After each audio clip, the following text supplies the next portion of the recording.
Assalamualaikum warahmatullahi wabarakatuh. Halo semua, kembali lagi di channel Raider Manhwa. Kali ini Mimin akan melanjutkan sebuah komik yang berjudul Sang Iblis Pemakan Jiwa. Dan apabila kalian masih bingung dengan alur ceritanya, kalian bisa cek deskripsi atau langsung saja menuju playlist yang ada di halaman channel ini untuk memulainya dari part 1.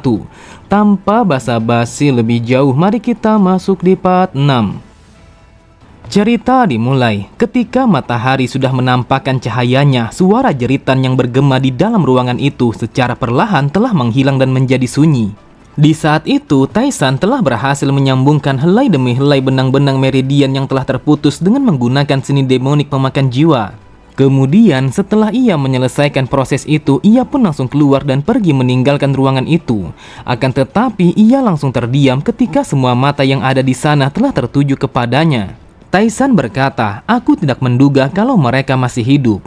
Bukankah aku sudah mengatakan kalau kita hanya akan membiarkan mereka hidup jika mereka berbicara?" Di saat itu, ketiga asasin itu telah menunjukkan bentuk wajah perpaduan di antara keheranan dan juga rasa hormat. Bahkan ekspresi yang mereka tunjukkan telah dipenuhi oleh rasa kagum dan juga rasa takut. Kyungwon berkata, mereka telah mengatakan yang sebenarnya. Sebuah perintah yang mereka terima adalah untuk membawamu kepada Sekte Naga Merah. Lalu identitas sang kapten yang melarikan diri sama sekali tidak diketahui karena ia hanya diketahui oleh wakil pemimpin sekte mereka. Mendengar itu, Taisan bergumam, "Jika aku perhatikan, sang pemimpin asasin ini bukanlah seseorang yang dapat diperintahkan dengan sesuka hati oleh mereka. Dengan kata lain, sebuah organisasi yang lainnya telah mendukung pergerakan dan juga rencananya Sekte Naga Merah. Sebuah misi yang mereka dapatkan bukanlah untuk membunuh Taisan, akan tetapi untuk membawanya ke Sekte Naga Merah. Meskipun rencananya sangatlah sederhana, tetapi rencana ini sangatlah efektif. Ketika asasin itu mencoba untuk menahan Kyungwon, maka yang lainnya akan berusaha untuk membawa Taisan karena mereka menyadari kalau Taisan begitu lemah. Akan tetapi yang tidak mereka perhitungkan adalah bahwa kemampuan yang dimiliki oleh Kyungwon jauh berada di atas yang mereka perkirakan. Terlebih lagi, mereka sama sekali tidak menyadari kalau Soyun telah berada di tempat itu, sehingga rencana mereka telah menjadi kacau. Mereka hanya bermaksud untuk memberikan intimidasi kepada Taisan. Namun jika mereka telah berhasil menculik Taisan, maka hasilnya sudah pasti akan berbeda. Dengan kata lain, kemungkinan besar kalau Taisan akan terbunuh. Jika itu yang terjadi, maka Sekte Naga Merah akan menghadapi kehancuran. Selain itu juga, siapapun yang terlibat di dalam skema ini, maka ia akan mendapatkan sebuah akibat yang sangat vital. Aku yakin semua rencana ini telah dibuat oleh keluarga Zhongli. Sejak dari awal sangat jelas terlihat kalau asasin itu bukanlah seniman bela diri biasa dari Yun Ortodok, dan itu sudah pasti akan menjadi sangat sulit bagi seorang penjaga untuk bisa melawannya. Akan tetapi Kyungwon yang jauh lebih kuat telah berhasil mengalahkannya hanya dengan 5 kali tebasan pedang, sehingga membuat rencana mereka telah hancur berantakan. Sambil berjalan, Taisan meminta kepada Kyungwon untuk membawa ketiga bajingan itu ke rumahnya karena ia berpikir kalau mereka akan berguna. Beberapa saat kemudian, mereka pun telah sampai pada pavilion kediaman Taisan yang berada pada bagian timur bangunan utama tembok emas. Sambil membuka pintu ruangan yang mengurung ketiga orang itu, Taisan berkata, "Sebelum kita memulai ke intinya, aku akan memberikan sebuah pembatas kepada mereka agar mereka sama sekali tidak akan bisa bergerak lagi." Terlihat mereka berdua begitu heran saat mendengar Taisan yang melanjutkan kata-katanya. "Aku telah mengetahui sebuah teknik terlarang yang begitu bagus untuk digunakan. Lalu karena kita telah memiliki 3 ekor tikus percobaan, maka aku akan mengajarkan teknik terlarang itu kepada kalian berdua. Jadi perhatikan dan juga pelajari hal ini dengan baik." Sontak mereka berdua sangatlah terkejut karena Taisan akan memberikan sebuah pelajaran kepada mereka. Di saat itu Soyun bergumam, "Yang aku lihat kalau Tuan Muda adalah orang yang begitu lemah dan juga memancarkan sebuah aura yang begitu dingin. Bahkan kata-katanya dapat melukai orang lain tanpa berpikir 2 kali. Namun entah kenapa Tuan Muda yang aku lihat di hari ini sangat berbeda dari Tuan Muda yang aku kenal." Kemudian sambil mengangkat 2 jarinya, Taisan berkata, "Ini adalah sebuah teknik pembatasan yang sederhana dan aku akan mengajarkannya kepada kalian."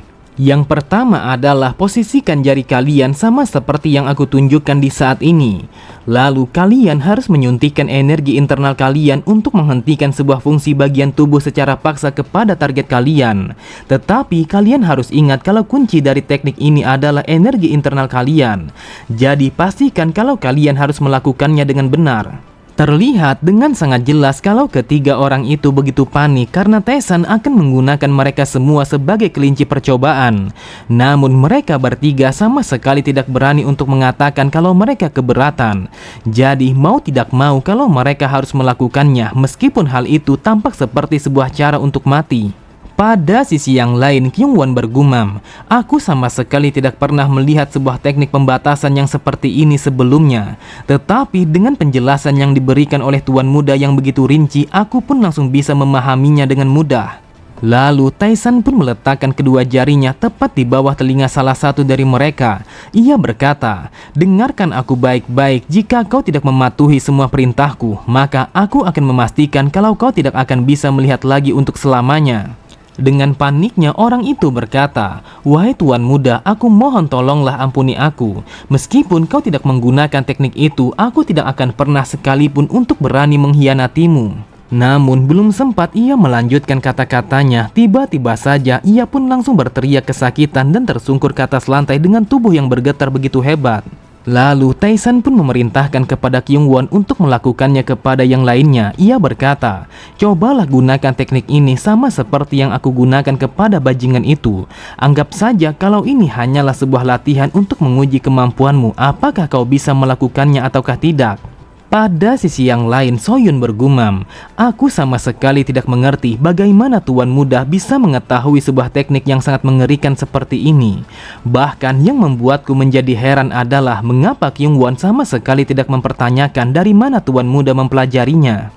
Kemudian dengan tatapan mata yang tajam, Taesan kembali berkata, karena kita masih memiliki 2 ekor tikus percobaan, maka kita akan mencoba sesuatu yang berbeda dari yang sebelumnya. Kalau mereka sama sekali tidak mau patuh, maka aku akan memastikan kalau buah zakarnya akan meledak dan hancur berkeping-keping. Sontak kedua orang itu langsung menangis sejadi-jadinya. Mereka sama sekali tidak menyangka kalau biji mereka telah dipertaruhkan hanya untuk sebuah uji coba untuk mengajarkan sebuah teknik kepada penjaganya. Cerita berpindah pada pavilion Joseo yang tidak jauh dari kediaman Taesan yang berada pada wilayah keluarga Tembok Emas. Terlihat seorang lelaki paruh baya telah menerima sebuah laporan yang diberikan oleh seseorang yang berdiri di hadapannya. Diketahui kalau lelaki paruh baya itu bernama Byok Wonghai dan dia merupakan sang master pavilion Joseo. Pria paruh baya itu tidak lain adalah pamannya Taesan. Sambil membaca laporan itu, ia berkata, apakah rumah bordir bunga harum sama sekali belum mengakuinya? Diketahui kalau lelaki itu bernama Byok Sang-il dan dia adalah penerus sang master pavilion Joseo. Lalu dia merupakan putra tertua Byok Wonghai. Ia berkata, meskipun mereka sama sekali tidak mengakuinya, namun jika kita mengguncang mereka sedikit lagi, maka aku yakin kalau mereka akan menunjukkan celah mereka. Wonghai berkata, meskipun seperti itu, tidak peduli entah mereka mengakuinya ataukah tidak, akan tetapi kita hanya perlu menggunakan keajaiban ini dengan baik dan mendapatkan sebanyak mungkin apapun yang kita bisa untuk para pedagang tembok emas. Rumah bordir bunga harum adalah sebuah organisasi intelijen yang menyamar sebagai tempat hiburan. Kita harus menggunakan kesempatan ini untuk membuat mereka berada di pihak kita. Kemudian Wonghai bertanya kepada Sang-il apakah ia memiliki sebuah kabar yang lainnya. Sang-il berkata, setelah kematian sang pemimpin sekte naga merah, maka terdapat sebuah kekosongan pada kekuasaan sekte itu. Dan juga ada kemungkinan kalau mereka akan membelah menjadi 2 kelompok. Bahkan kami telah menduga kalau ada pihak lain yang telah memberikan sebuah pengaruh kepada mereka. Mungkinkah kalau yang memberikan pengaruh itu adalah organisasi itu? Dengan tatapan mata yang tajam, Wonghai berkata, aku yakin kalau mereka adalah aliansi emas surgawi. Asal kau tahu, mereka adalah sebuah kelompok yang sangat berbahaya. Jadi kita sama sekali tidak boleh lengah dan kita harus tetap waspada kepada mereka. Dikisahkan bahwa aliansi emas surgawi adalah sebuah kelompok yang dibentuk dari beberapa kelompok dagang yang berada pada wilayah Wuhan. Pada permukaan, mereka berbicara kalau mereka telah bergabung untuk membantu satu sama lain. Akan tetapi yang sebenarnya dilakukan oleh aliansi ini adalah untuk menekan tembok emas. Setelah mengatakan itu, Wong Hai berpikir dengan sangat keras. Ia bertanya-tanya, kali ini apa yang akan direncanakan oleh aliansi emas surgawi. Kemudian Sang Il memberi hormat kepada ayahnya sembari berkata, "Ayah, jika kami telah menemukan sesuatu yang mencurigakan, maka kami akan langsung melakukan sebuah tindakan untuk mengusir mereka semua." Akan tetapi suasana di tempat itu telah menjadi sunyi karena Wong Hai sama sekali tidak merespon dengan apa yang diucapkan oleh anaknya. Lalu Wong Hai berkata, "Akhir-akhir ini aku telah mendengar kalau Taisan telah dijuluki sebagai sang Raja Malam. Jadi apakah kau tahu obat apa yang dia makan?" Mendengar itu, Sang Il berkata, "Aku tidak pernah mendengar apapun tentang hal itu. Tetapi aku rasa kalau Taisan hanya meminum sebuah obat stamina yang berdampak pada kesehatannya. Bahkan tidak ada yang tahu kapan dia akan mati. Namun karena Taisan begitu sering meminum obat-obatan itu, maka kemungkinan besar kalau dia tidak lama lagi akan mati." Sambil berjalan, Wong Hai bergumam, sudah pasti kalau dia telah meminum sebuah obat untuk memperkuat staminanya. Namun entah kenapa aku begitu iri kepadanya sampai-sampai dia telah dijuluki sebagai sang Raja Malam. Beberapa saat kemudian, pada sore harinya, terlihat Soso begitu heran ketika melihat ketiga asasin yang sama sekali tidak pernah ia lihat telah berada di halaman rumah Taisan. Ia pun bertanya kepada Taisan apa yang telah terjadi kepada mereka. Dengan santainya Taisan berkata, "Bukankah kau mengatakan kalau kau membutuhkan beberapa orang pekerja untuk membantumu? Jadi aku pun langsung membawa mereka ke tempat ini." Sambil memperhatikan, Soso berkata, "Meskipun aku pernah mengatakan kalau aku membutuhkan para pekerja, namun entah kenapa kalau mereka sangatlah mencurigakan." Melihat reaksi Soso, Taisan berkata, "Jika kau tidak suka dengan mereka, maka kau bisa membuangnya." Soso pun melemparkan pandangannya kepada Taisan. Ia bergumam, "Tuan muda telah mengingat dengan apa yang aku katakan sebelumnya. Dia telah membawa para pekerja yang sangat mencurigakan seperti ini. Meskipun tuan muda mulai menjadi bersikap baik, akan tetapi tetap saja hal ini terasa begitu aneh." Kemudian Taisan menghampiri ketiga orang itu sembari berkata, "Karena kalian berasal dari kegelapan dunia ini, maka mulai dari sekarang kalian akan dipanggil sebagai si hitam. Jadi mulai dari kiri sampai ke kanan kau adalah hitam 1, hitam 2, dan juga hitam 3. Namun ketika mendengar mereka yang memberikan sebuah protes tentang nama-nama itu, Taisan pun langsung menatapnya dengan tatapan mata yang begitu tajam sembari berkata, "Dasar sialan, apakah kalian tidak suka dengan nama yang seperti itu?" Seketika itu juga mereka semua langsung menghempaskan kepala mereka ke atas lantai sembari mengatakan kalau mereka akan menerima nama-nama itu dengan senang hati karena itu adalah sebuah nama yang paling bagus di dalam dunia ini.